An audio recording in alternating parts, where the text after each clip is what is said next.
Bismillahirrahmanirrahim. Assalamualaikum warahmatullahi wabarakatuh dan salam sejahtera untuk kita semua. Salam Surya Nusantara. Pada kali ini saya akan membawakan materi terkait dengan program kerja pengawasan. Dalam kepengawasan ini, mohon maaf sebelum saya lanjutkan, saya perkenalkan dulu. Nama saya Bambang Wicaksono Imam Suwongso. Oke, kita lanjutkan. Dalam program kerja kepengawasan ini ada beberapa hal yang ingin saya sampaikan, yaitu pengertian pengawasan dan jabatan pengawas, kemudian terkait tupoksinya, kemudian objek pemeriksaan, kemudian rencana program kepengawasan dan etika dalam melakukan pengawasan. Akan saya sampaikan satu persatu terkait dengan pengawasan tadi. Pertama yaitu mengenai pengertian kepengawasan. Dewan Pengawas dalam Yayasan Surya Nusantara, yaitu Dewan Pengawas adalah organ yayasan yang bertugas melakukan pengawasan dan memberi nasihat kepada Dewan Pengurus dalam menjalankan kegiatan yayasan. Yang kedua, Dewan Pengawas sesuai dengan anggaran dasar Yayasan Surya Nusantara, yaitu terdiri dari 1 orang atau lebih anggota Dewan Pengawas. Yang ketiga, dalam hal diangkat lebih dari 1 orang Dewan Pengawas, maka salah satu diantaranya diangkat sebagai Ketua Dewan Pengawas. Di Yayasan Surya Nusantara ini, Dewan Pengawas itu dibagi dalam berbagai jenjang, yaitu di jenjang Dewan Pengawas Desa yang terdiri dari 9 orang, kemudian Dewan Pengawas Kecamatan yang terdiri dari 9 orang juga, kemudian Dewan Pengawas Kabupaten yang terdiri dari 9 orang, kemudian Dewan Pengawas Provinsi yang terdiri dari 18 orang, dan Dewan Pengawas Pusat yang jumlah keseluruhannya adalah 198 Dewan Pengawas. Lalu terkait dengan jabatan Dewan Pengawas, yaitu ada beberapa hal. Pertama, yang dapat diangkat sebagai anggota Dewan Pengawas adalah orang perseorangan yang mampu melakukan perbuatan hukum dan tidak dinyatakan bersalah dalam melakukan pengawasan yayasan yang menyebabkan kerugian bagi yayasan, atau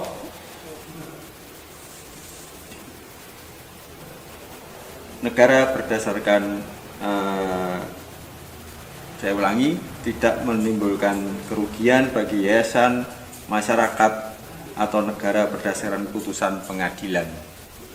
Yang kedua, Dewan Pengawas diangkat oleh Dewan Pembina melalui rapat Dewan Pembina untuk jangka waktu 5 tahun dan dapat diangkat kembali. Yang ketiga, dalam hal jabatan Dewan Pengawas kosong, maka dalam jangka waktu paling lama 30 hari sejak terjadinya kekosongan, Dewan Pembina harus menyelenggarakan rapat untuk mengisi kekosongan itu. Yang keempat, dalam hal semua jabatan Dewan Pengawas kosong, maka dalam waktu paling lama 30 hari sejak terjadinya kekosongan Dewan Pengawas tersebut, Dewan Pembina harus menyelenggarakan rapat untuk mengangkat Dewan Pengawas dan untuk sementara yayasan diurus oleh Dewan Pembina. Yang kelima, Dewan Pengawas berhak mengundurkan diri dari jabatannya dengan memberitahukan secara tertulis mengenai maksud tersebut kepada Dewan Pembina paling lambat 30 hari sebelum tanggal pengunduran dirinya. Yang keenam, dalam hal terdapat penggantian Dewan Pengawas Yayasan, maka dalam waktu paling lambat sama tadi 30 hari terhitung sejak tanggal dilakukan penggantian Dewan Pengawas Yayasan, Dewan Pembina wajib menyampaikan pemberitahuan secara tertulis. Yang ketujuh, Dewan Pengawas tidak dapat merangkap jabatan sebagai Dewan Pembina maupun Dewan Pengurus. Terkait dengan jabatan pengawas tadi ada batasannya juga, yaitu jabatan Dewan Pengawas berakhir apabila yang bersangkutan meninggal dunia, kemudian mengundurkan diri, kemudian bersalah melakukan tindak pidana berdasarkan putusan pengadilan yang diancam dengan hukuman penjara paling sedikit 5 tahun. Yang keempat, diberhentikan berdasarkan keputusan rapat Dewan Pembina, kemudian masa jabatannya berakhir, yaitu sudah 5 tahun. Yang kedua, tadi pertama pengertian dan terkait jabatan pengawas. Sekarang yang kedua adalah tupoksi. Terkait dengan tupoksi, ada beberapa hal yang akan saya sampaikan, yaitu Dewan Pengawas. Yang pertama, Dewan Pengawas wajib dengan itikad baik dan penuh tanggung jawab menjalankan tugas pengawasan untuk kepentingan yayasan, dalam hal ini Yayasan Surya Nuswantara. Ketua Dewan Pengawas dan 1 anggota Dewan Pengawas berwenang bertindak untuk dan atas nama Dewan Pengawas. Yang ketiga, Dewan Pengawas berwenang memasuki bangunan, halaman, atau tempat lain yang dipergunakan oleh yayasan. Yang kedua, memeriksa dokumen. Yang ketiga, memeriksa pembukuan dan mencocokkannya dengan uang kas, atau mengetahui segala tindakan yang telah dijalankan oleh Dewan Pengurus. Yang kelima, memberi peringatan kepada Dewan Pengurus apabila Dewan Pengurus melakukan pelanggaran atau penyimpangan. Selanjutnya, Dewan Pengawas dapat memberhentikan untuk sementara 1 orang atau lebih Dewan Pengurus apabila Dewan Pengurus tersebut tidak bertindak bertentangan dengan anggaran dasar atau peraturan perundang-undangan yang berlaku. Selanjutnya, pemberhentian sementara itu harus diberitahukan secara tertulis kepada yang bersangkutan disertai dengan alasan. Jadi pemberian peringatan itu disampaikan ke dewan yang bersangkutan yang melakukan kesalahan. Selanjutnya, dalam waktu 7 hari terhitung sejak tanggal pemberhentian sementara itu, Dewan Pengawas diwajibkan untuk melaporkan secara tertulis kepada Dewan Pembina.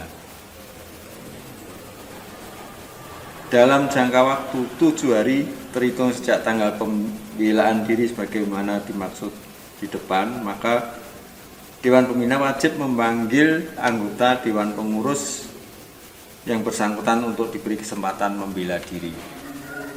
Selanjutnya, dalam waktu 7 hari terhitung sejak tanggal pembelaan diri, Dewan Pembina dengan keputusan rapat Dewan Pembina wajib mencabut keputusan pemberhentian sementara, kemudian memberhentikan anggota Dewan Pengurus yang bersangkutan. Selanjutnya, dalam hal Dewan Pembina dimaksud di atas, pemberhentian sementara batal demi hukum dan yang bersangkutan menjabat kembali sebagai jabatannya semula. Dalam hal seluruh Dewan Pengurus diberhentikan sementara, maka untuk sementara Dewan Pengawas diwajibkan mengurus yayasan. Sehingga apabila Dewan Pengurus diberhentikan keseluruhan, maka secara otomatis Dewan Pengawas akan mengambil alih jabatan dalam mengurus yayasan. Untuk selanjutnya, terkait dengan objek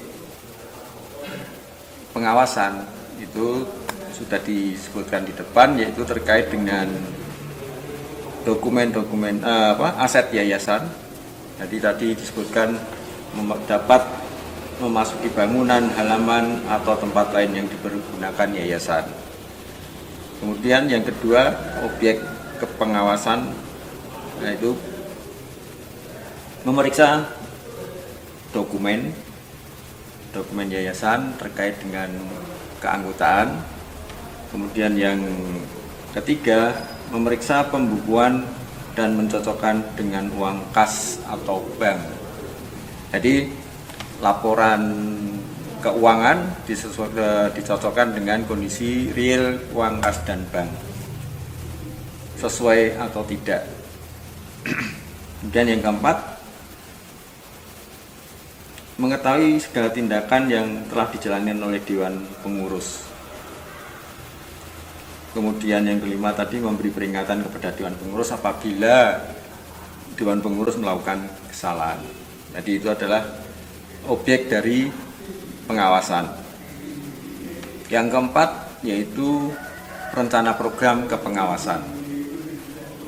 Untuk melakukan pengawasan baik di tingkat desa, kecamatan, kabupaten, provinsi, pusat,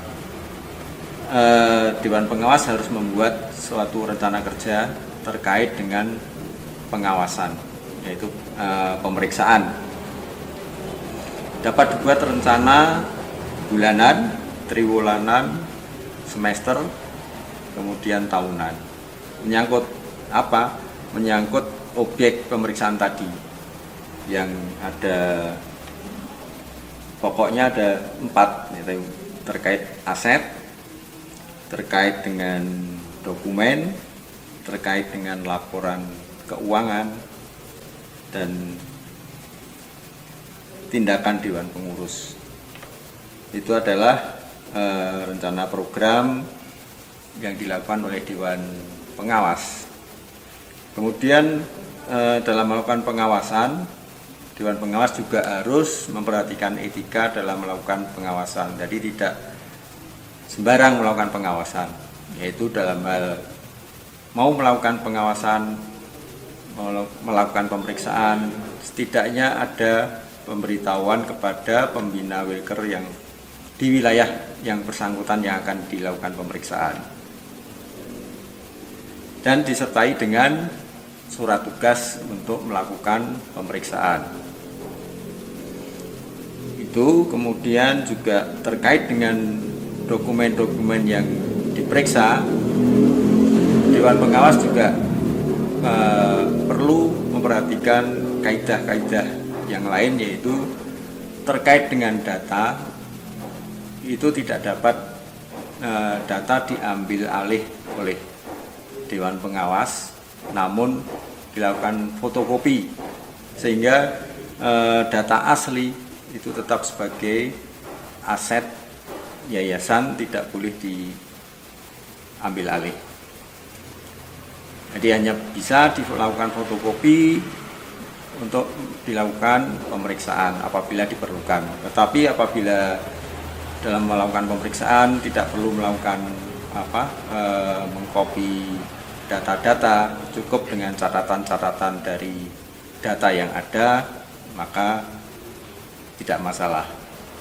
Mungkin itu sekelumit terkait dengan program kerja yang terkait dengan pengawasan. Tentunya ini baru garis besar dari pengawasan yang nantinya akan diberikan secara khusus terkait dengan pengawasan di lain waktu. Mungkin itu yang bisa saya sampaikan. Ada kurang lebihnya mohon maaf.